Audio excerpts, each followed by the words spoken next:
Hello, welcome to my first video in the memory topic. I'm going to introduce the topic, talk a little bit about the specification and what you need to know, and then move on to the first model of memory known as the multi-store model of memory.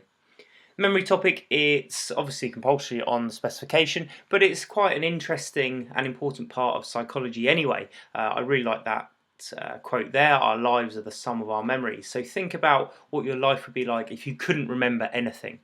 There would be hardly anything there. You wouldn't have your friends, your family, you wouldn't know where you live.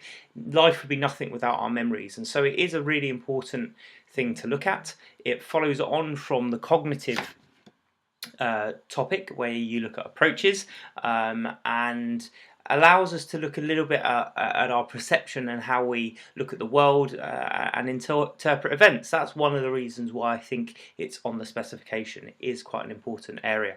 So talking of the specification then, what do you actually need to know? Well, one of the first things it says you need to know is the multi-store model of memory, and that's what this video is going to be about. There's also another model known as the working memory model. It then goes into looking at forgetting, how we forget information, and then goes on to a real-world application, which is known as eyewitness testimony. But obviously, we'll get to that when we come to it. So for the multi-store model of memory, you need to know what the model is, which is the sensory register, short-term memory, and long-term memory. And then within those, you need to know how they code information, the capacity of each of those stores, and how long information can last, the duration. As well as that, you need to know a little bit more about long-term memory, episodic, semantic, and procedural. If you look at some of the textbooks, one of the ones I use is the Illuminate one.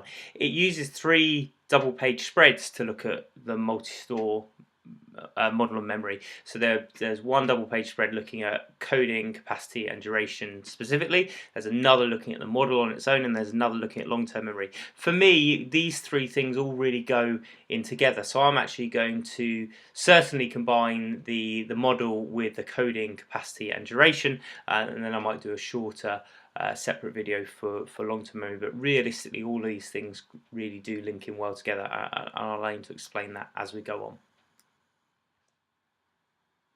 Okay, going straight into it then, this is the multi-store model of memory. First thing to note, it was developed by researchers ATKINSON and SHIFFRIN. There's several dates down there, there was obviously updates and developments, and really it does what it says on the tin. So it's the multi-store model of memory. So as you can see here, there are these 3 boxes. You've got your sensory register, STM stands for short-term memory, and LTM stands for long-term memory. And so the basic idea of this model is that memory isn't just a dumping ground. It doesn't all just transfer into our system and we just store it completely. They said that there is a set number of stages to go through, and different things happen at those different stages. So I'll take you through what those are. So to begin with, you've got your sensory register. This says that we take in information from our senses. So stimulus comes in from sight, sound, taste, touch, smell, and we register it. We realise that there's something happening there. The key thing here is attention. So out of the things that we're taking in from our senses, the things that we pay attention to, that will go to our short-term memory. And we'll come to that in a second. The things that we don't pay attention to, so there's often things like this. If you think of, I don't know, thinking back to the last time you're out with your friends, you may well remember who was there, you may remember where you were, but you might not remember, I don't know, what the barman looked like, or you might. It depends on whether you paid attention to them or not, and that's quite key. Another important thing is that, yeah, if you don't pay attention to it, it drops out of the system. As you can see that arrow there where it says non-attention. We'll come back to that, and actually what it's saying is basically if information drops out of the system, that's a form of forgetting. So anything that you don't pay attention to from your senses, technically that is a type of forgetting. As I said, that's a couple of videos in itself and a couple of double-page spreads in the Illuminate textbook. But that's a separate section. We'll come on to that. So we'll imagine that you've seen something, you've paid attention to it, so it's now transferred into your short-term memory, STM. So this says that while it's in there, you can hold a certain amount of information, and we'll come back to that, and you can only hold it for a certain amount of time. If you have more information coming in, or if it goes over that certain amount of time, then it drops out of the system unless you do something. And as you can see from the diagram there, that something is rehearsal. So if you've seen something or you've heard something and you want to remember it further, you want it to then transfer to that last box, long-term memory, you're going to have to rehearse it. So say, for example, you're out, you haven't got your mobile with you, you're told someone's phone number that you might want to remember, you're going to rehearse it, you're going to go over it over and over again. And if you do that, known as the rehearsal loop, it will then transfer into your long-term memory, and that's pretty much the theory. So this is what Atkinson and SHIFFRIN said. Once it's into our long-term memory, the theory goes, and we'll explore this in more detail, that it's in there. Doesn't necessarily mean you can always get it back out again, and so these arrows at the bottom are forgetting, as you can see there. So information in our long-term memory, once it's in there, but you might fail to retrieve it. You might not be able to get it back out again, and as I say, we look into that in further detail in a video in itself. So yeah, technically these arrows going down, that is where the forgetting's happening. What we mean here by forgetting, certainly in terms of the multi-store model, is information dropping out of our system from our senses that we don't pay attention to. It drops out. If we do pay attention to it, it then goes into our short-term memory. If it's not kept in there, due to the amount of time or the amount of information, it drops out due to what we call decay. If you rehearse it, it then goes into our long-term memory, which is great, but even when it's in our long-term memory, you may still not be able to recall it due to failure to retrieve. And that, in a nutshell, is the multi-store model of memory. What you need to get from this is that there are different stores. That's the key to this. It's multi-store, so it's saying that there are those three stores. We're going to focus more on short-term memory and long-term memory, and you need to know some key distinguishing differences between short-term and long-term memory. And those differences are the capacity, the duration, and the coding. So the capacity is how much can be stored, and it is different for each of those three stores. The duration is how long information can be stored for, and the coding is how the information is stored, the way that it's processed. So we're going to go through each of them in each of the different stores, and actually you're going to need to know what they are, and you're going to need to know the research that supports the length of time, the amount, and the way that information is coded in those different stores. So what we need to do now is look at research into capacity, duration, and coding in each of the stores. So starting with the capacity, which is how much the store can hold, and this is looking at short-term memory to begin with. So you might start asking, well, how would you test this? Well, we're talking about short-term memory here. So this is tested by giving people a set amount of information and then seeing if they can recall it pretty much straight away. That's what short-term memory is. When we're talking about capacity, well, then we're talking about how much. So what we need to do is we need to give people information and see if we can recall see if they can recall it. If they can, you then increase the amount you give them. So this is what was done. The first researcher to do this was Joseph Jacobs. He presented people with numbers and asked them to recall them immediately. And if they could recall the certain amount of numbers he gave them, he would then increase the numbers until they couldn't do it. And then therefore, the number at which they couldn't do it, that was their capacity for short-term memory. Do you want to give it a go? Yes, I hear you all say. Oh God, that was cringy, sorry. So you will give it a go. So what I'm going to do, I'm going to flash a number up on the screen, and then you need to try and recall it when it disappears. It will be very easy to begin with, but then it'll get harder and harder. If there's 2 or 3 numbers together, say them individually. So rather than 32, it's 3 and 2. Okay, let's give it a go. Okay. Yeah, you got it. 1. Well done. Okay, let's try again. Okay, that should have been easy. Next. Good. Okay. Okay. Should be getting slightly harder now. Okay, I don't know if any of you got that. Try again.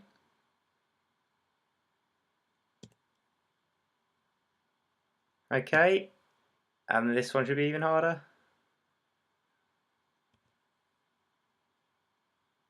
Okay, and if you got that one, you're a freak. This one, even harder.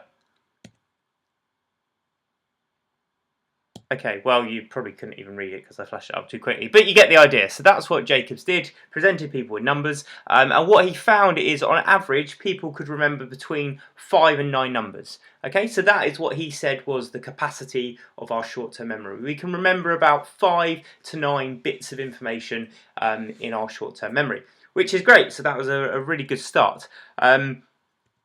Yeah, so obviously between 5 and 9 is about 7. However, there were issues with that bit of research, and we still need some more information to be able to accurately say what our capacity in short-term memory is. One of the problems was it lacked a bit of mundane realism. It's very rare that we just have to remember random strings of numbers. You know, do we have to do this with more detailed information? Generally, yeah. And the other issue is that, well, that's not very realistic, because we remember all the time, we remember things, or more than 9 bits of information. Just imagine the word, or think of the word psychology. That's 9 bits of information, and you can still remember it. More than 9 bits of information, you're still remembering it. So something else must be going on. It can't just be the bits of information. And so this led to some more research, and the next bit of research was by someone called Miller. And Miller developed the idea of chunks. So this developed further on Jacobs' information. So I'm going to show you another number here, 16 numbers. See if you can remember it.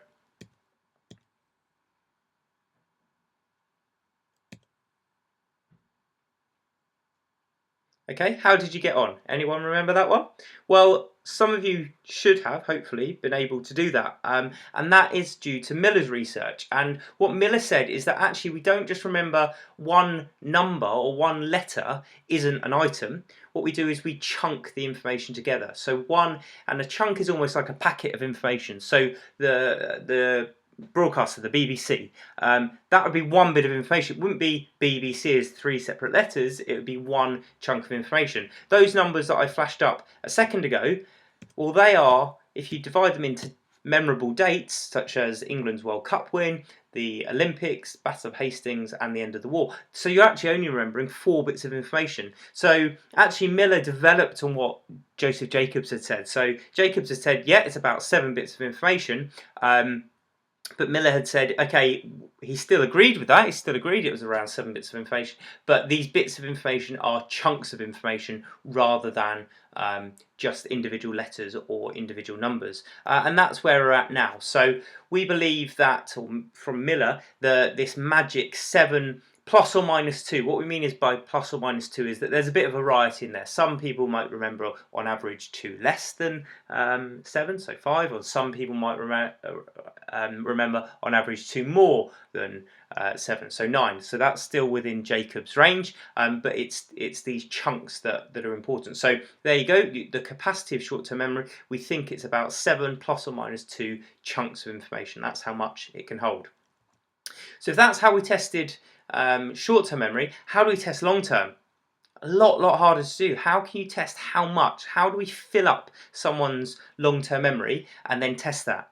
Really difficult to do, and obviously it hasn't been done. There seems to be a lot of variety. Some people seem to be able to remember a lot of information, and we'll go on to looking at duration later on for a long time, but capacity, some people seem to be able to remember a lot while others not as much. There seems to be a lot of variation in our capacity for long-term memory, but it's very hard to test and very hard to measure, so obviously there's not a lot of research in there. What researchers, psychologists have agreed on is that it does seem to be unlimited. There doesn't seem to be anyone that can say, well, hang on a minute, don't tell me anymore, my long-term memory's used up. So we seem to think the capacity is potentially unlimited, and that's an interesting finding in itself.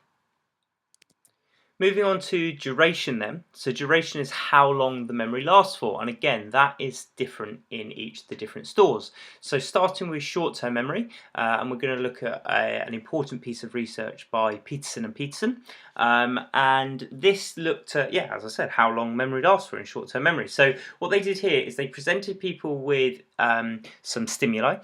This time they are called trigrams. So what a trigram is a combination of 3 letters.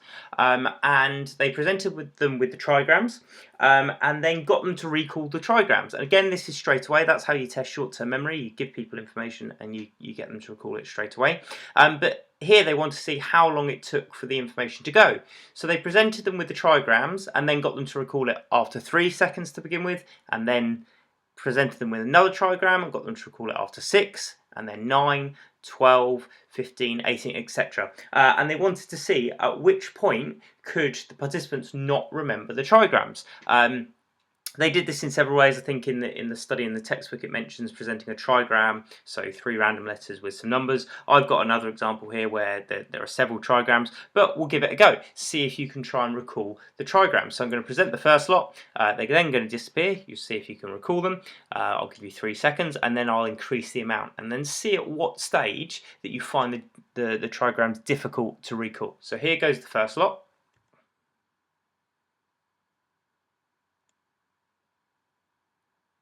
Okay, and only when I say try and recall them. Okay, so 1, 2, 3. Try and recall the information now. Try and recall those trigrams. Okay, as this is a video and that's a blank screen and this is all getting very awkward, I don't know whether you did that or not, but okay, we'll assume that some of you did, and we'll try it again, this time with another set of trigrams. I'm going to give you a longer time before you can recall them. So remember, only start recalling when I say, because the length of time between seeing them and then recalling, that is the key here. So let's try again. Oh no, sorry, those are the ones that you saw. We'll try again, another set. Wait. Okay, try and recall them.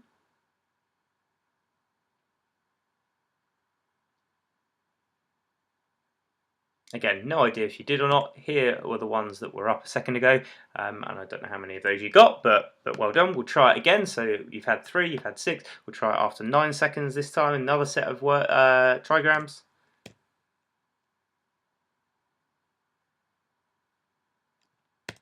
Wait.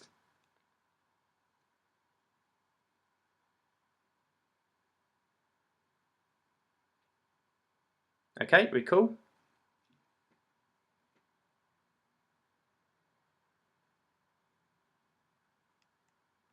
Okay, and these were the ones. Anyway, you get the idea. This is long and tedious, but they did this all the way up to, there's another load there, but I'm going to skip through those. They did this all the way up to 18 seconds, and these were their findings. So unsurprisingly, they found that, yeah, recall got worse the longer time. So because this was immediate recall, we were testing short-term memory here, and here were Peterson and Peterson's findings. So they found that after 3 seconds, there was over a 75% response rate, but as the longer and longer went on between presentation and recall, the accuracy decreased until it got to about 18 seconds where there was pretty poor recall. So that's where we're at the moment. We think that the capacity, sorry, not the capacity, the duration this time, duration, how long? The duration of short-term memory is between about 18 and 30 seconds. After that point, the information's not there anymore, and that's how it was tested. Again, just looking at these, we'll go to look at some evaluations at the end, but as we go, it's good to evaluate the studies. Again, the stimulus, the trigrams, 3 random letters. Obviously, think about the reason why they did that. Hopefully, you'd come to the conclusion it's because if they used actual words, some people's recognition of them might be better than others, so they try to make it neutral. However, by using trigrams, it also means that the information is not realistic. It's intentionally not realistic, but that means that they're testing memory with things that you'd never actually have to remember. So that's a bit of a problem with the study in itself. As well as that, obviously this was only letters. You know, we're talking about human memories here. Human memories are much more than just letters. You're talking about, you know, sights and sounds and pictures and people's faces and emotion. Our memory is much more than 3 random letters. So does this research really test our short-term memory? You would have to question it on that basis. Okay, so that one was duration, short-term memory. This, looking at duration long-term, this has been tested. So as I say, capacity was hard to test in long-term memory. How do you fill up someone's capacity? You can test someone's duration, how long their memory have lasted over their lifetime. So you can ask, obviously, people things that have happened in the past and see if they're accurate. And one way to do that, and that's what Barak et al. Did, they asked people about their yearbook photos. So these were people, obviously, who had left school a number of years ago. The fact that they're using yearbooks means that the researchers could check whether the information was correct or not. And so what they did is they either gave people photos and asked them to recall the names of the photos. Obviously they had their yearbooks, they could check whether they were right or not, or they just said, right, who was in your class back at school, and looked at whether they could recall that was known as free recall. What Barak et al. Found was that there was 90% accuracy for photo recognition 15 years after leaving school. So 15 years, fairly decent amount of time. 90% accuracy, that's very accurate. And there was still up to 70% accuracy after 48 years after leaving school. So it does look at, though, the recognition at least, so obviously they've been given the stimulus, they've been presented with the picture, they could recall the names, which is great. And actually, even with the free recall, so they weren't presented with any stimulus here, they just had to say the names of the people that were in their class, there was still pretty good accuracy, 60% accuracy after 15 years, and it was still 30% accuracy after 48 years. So what we seem to think is that our duration in long-term memory is very long. Again, there seems to be a fair bit of individual differences here. For some people it seems to be very good, others not, but potentially it's infinite. You know, there are people out there who can remember very precise details throughout their life, which is great, and there are some people that struggle a bit more. So where we get to is that, yeah, the duration in long-term memory potentially, possibly infinite. So now we look at finally the coding, and for this one actually the same study covers both short-term and long-term memory, so that's quite handy. Yeah, the Illuminate textbook, if you don't know what I'm talking about, there is a link in the description to the video, but the Illuminate textbook, and I think the SPEC as well, mentions coding as the way that the memory transfers the information, the way that the memory stores the information, and this is different in the different stores. Another term for it is encoding. So if you hear or see encoding in another place, it means the same as coding. And what this means is that any one bit of information, so I use the example here of the word chair. The word chair, that can be coded in several different ways. So the two things that we're going to focus on here are semantic and acoustic. So what semantic coding is the meaning, what the word chair means. The word chair means something that you sit on. It can have different meanings to different people. If I say the word chair, you might think of maybe a chair that's in your home, in your dining room, you might think of a classroom, you might think of a desk chair, but the word chair has a meaning to you. But also the word chair, there's acoustic coding there as well. So if you hear the word chair, the way that sounds, that is a type of coding as well. So you should know that the word chair rhymes with hair or bear or lair, and that's another way that you might store the information, you might process it. And the idea here is that the different stores in the multi-store model may use different coding, different ways of remembering the information, regardless of whether that is heard or seen or however you've taken that information in from your sensory register. So this was studied by someone called Baddeley, and Baddeley's a really important researcher in memory. The next model that we look at is one of Baddeley's models, but here he has looked at how words are encoded. And actually, let's start at the end. Actually, the findings here are that what Baddeley says is that memories in our short-term memory are coded acoustically by the way that they sound. Okay. He then says that memory in our long-term memory are semantic, so they are coded semantically through the meaning. That's the findings that you need to know. That's the outcome. That's the AO1, the information. So short-term memory is acoustic, long-term memory semantic. That's the basics. This study that he did is often confused. Okay, so students throughout the years that I've taught this, students have been confused by this. I've even known teachers to be really confused by this bit of research. So I'm going to go through it with you and try and explain it the best I can. So basically what happened here is there essentially there were 4 different groups. Badley got people to read a list of words either that sounded the same, so acoustically similar words, or a list of words that sounded different, so acoustically dissimilar words, or a list of words that meant similar things, and then a list of words that meant different things. So an acoustically similar word list might be hat, mat, cat, rat, etc. So lots of words that sound the same. Different sounding words are obviously hat, door, tray, anything that sounds very different. Okay. Semantically similar words, I'll go back to my example of chair. So chair, a semantically similar word to chair might be stool or sofa. There are other things that you sit on. Semantically dissimilar things might be a truck, and then a wardrobe, and then a light. So things that mean different things. Okay. What happened was he got people to either recall these straight away, so immediate recall, and as we've seen through all these studies, if you get someone to recall something immediately, that's testing their short-term memory, or he got them to recall them after a duration, so a longer time, so 20 minutes. So this was testing their long-term memory. What he found was that when you got people to recall words, recall these lists straight away, they got really confused with the words that sounded the same, so hat, mat, rat, etc. So what that means is the way that we listen to them, we must be listening to the information. We must be listening to the way that it sounds. And the fact that we're listening to the way that it sounds means that, because it was immediate recall and testing short-term memory, means that our short-term memory is coding things acoustically. But because of that, actually what he found was that the recall of acoustically similar words immediately was worse. Okay, so they got more words incorrect when the words sounded the same.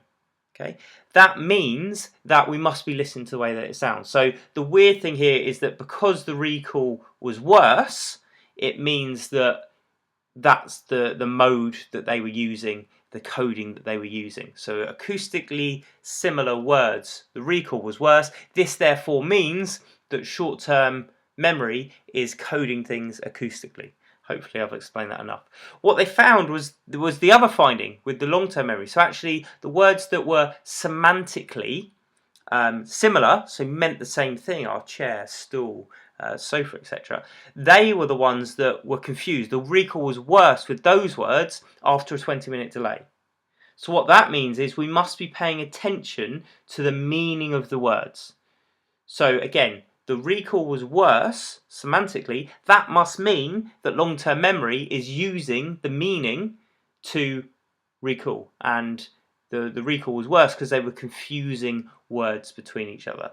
So as I said at the start, the finding, the very basics you need to know here: short-term memory is acoustic encoding, long-term memory is semantic coding. But the findings, which sound a bit odd, is that acoustic coding was worse for short-term memory and semantic coding was worse for long-term memory from Badley's study, but that must mean that those are the things we're paying attention to. So although the outcomes were worse, that does actually mean that that's the coding method that was being used. Okay. I haven't mentioned the sensory register. We don't go into lots of detail about studies and things into sensory register. It's quite hard to test, and I'll hopefully explain that. But just for so your knowledge is complete, obviously we can look at the capacity, the duration, and the coding in the sensory register.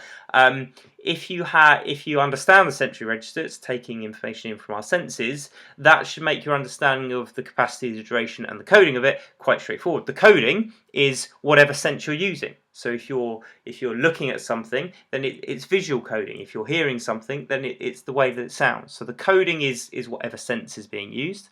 The capacity, as I mentioned when we looked at the model to begin with, is whatever you're paying attention to. So if you're not paying attention to something, then you're not going to be able to hold that information. And again, the duration is for as long as you're paying attention to it. So you only ever really, you're hopefully hearing the sound of my voice now, so it's how you're hearing my voice. But as soon as I stop, then you're not paying attention to that anymore. So we think the duration is about milliseconds, the capacity is the capacity of whatever you can pay attention to, and the coding is whatever sense.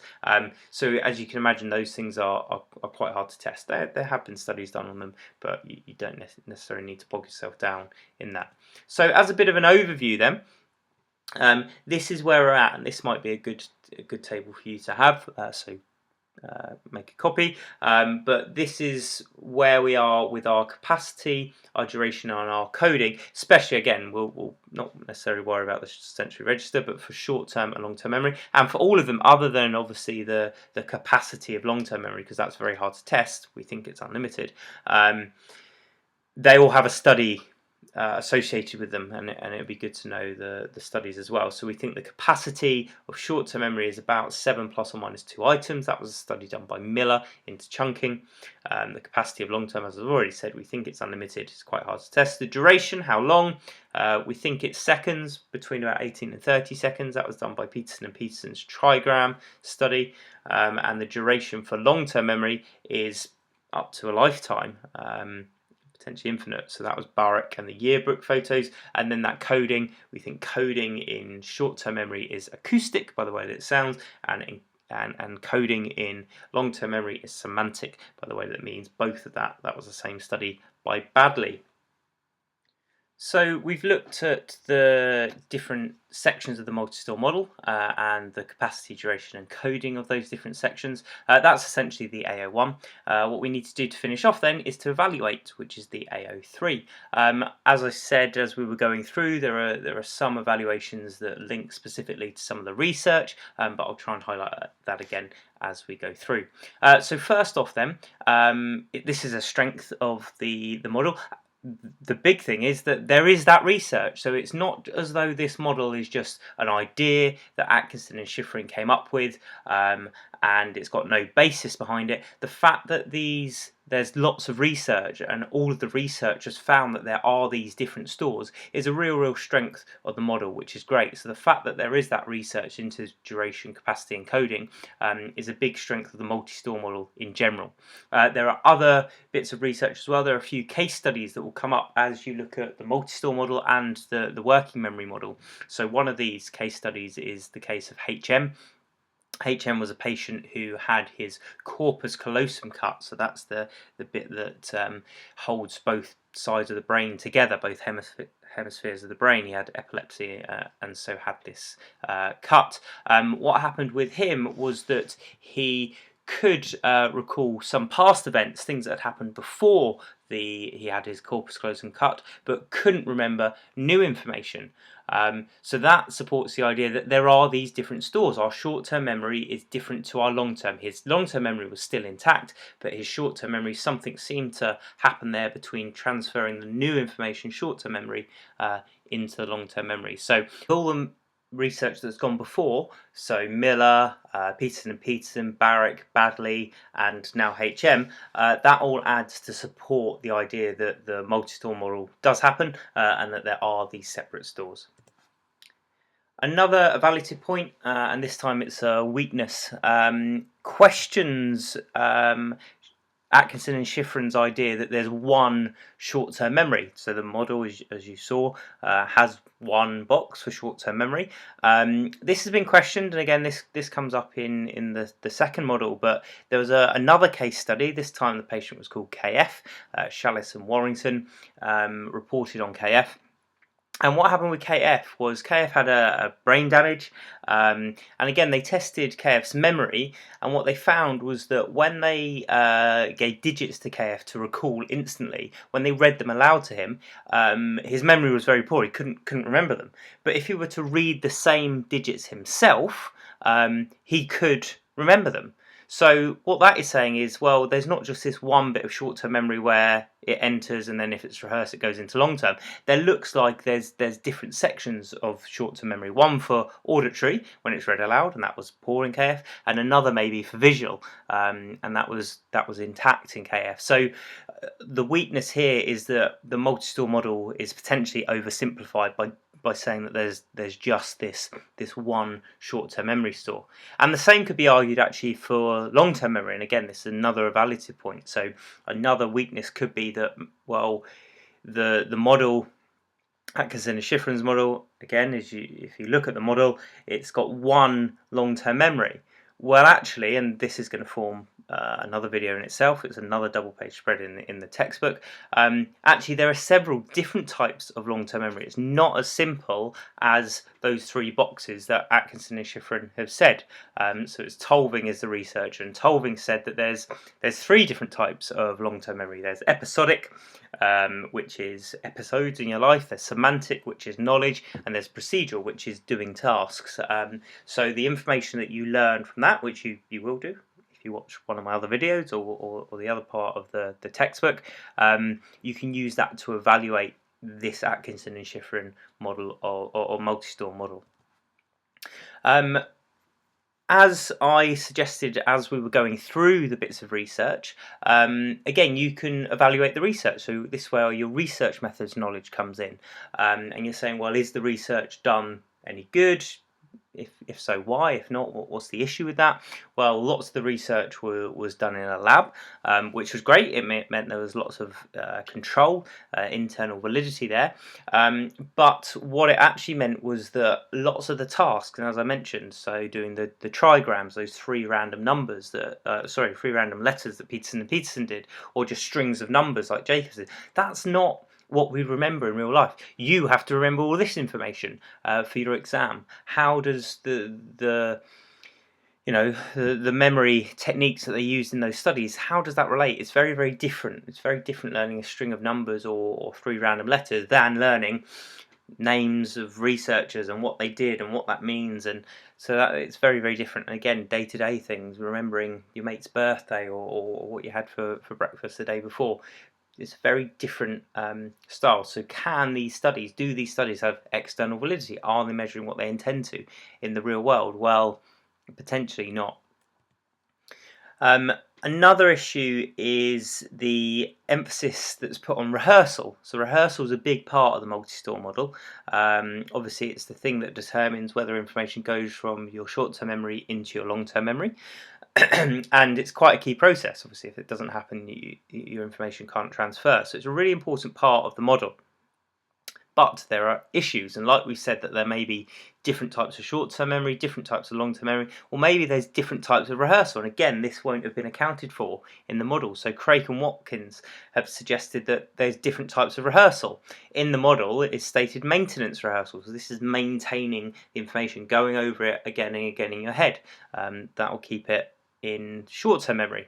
And that's what the multi-store model suggests. However, Craik and Watkins have suggested that elaborative rehearsal is the key. So this is where you link your new knowledge to prior knowledge, and that makes a lot of sense when you learn something new. So you're learning new theories of psychology here. Hopefully you're linking that to information you had. You might have done the approaches topic, so you might be linking this to the cognitive approach. Hopefully you've done some research methods, so you're linking these evaluations. You're not just learning things brand new each time.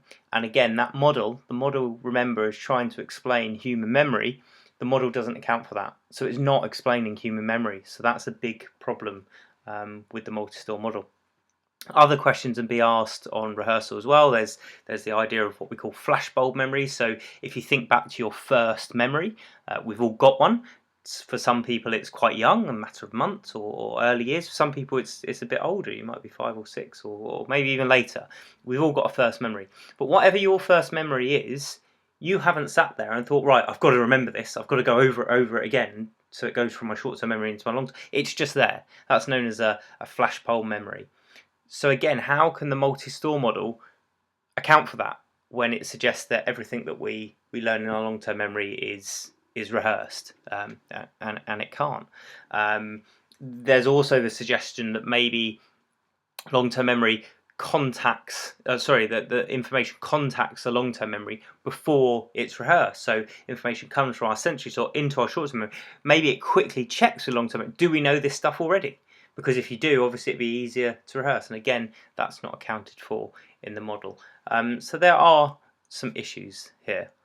And another point, again, this is just an extra point, is that, okay, so we're saying our coding is acoustic in short-term memory and semantic in long-term memory. Well, how? How does that check? We've suddenly said that the information that we learn has suddenly switched, it's changed between short-term and long-term. How's that happened?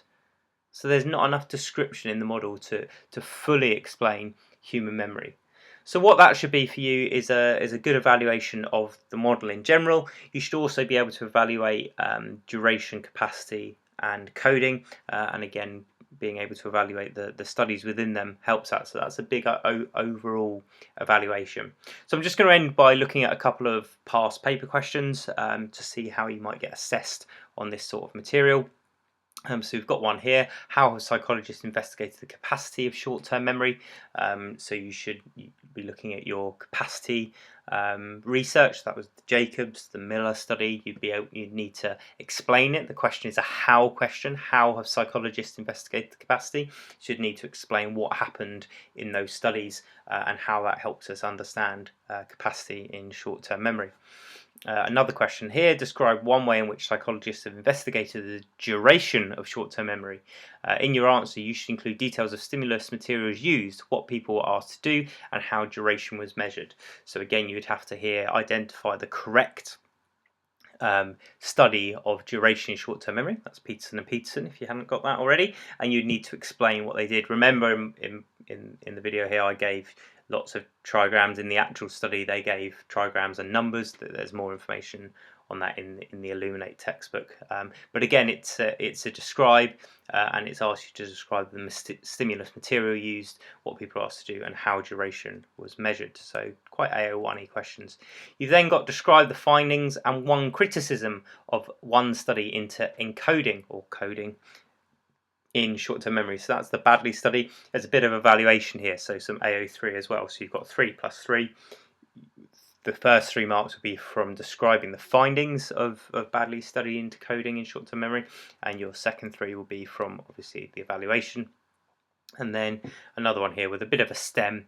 Some students read through their revision guide, revision notes lots of times before an examination, but still find it difficult to remember the information. However, the same students can remember the information in a celebrity magazine, even though they've read it only once. Explain why this is a criticism of the multi-store model. So, bit of evaluation again there, AO3. You've got a STEM. It's quite often in the memory one. Memory is quite a good one to apply. So you might get a real life example. So you'd have to talk about the issue there of the rehearsal that I was just explaining there. So there's a bit of a hint towards how you could get assessed on this. Okay, so I hope that gives you a really nice overview. A bit of a longer video, sorry about that, but as I mentioned before, I've included both the model and the capacity, duration and coding in here.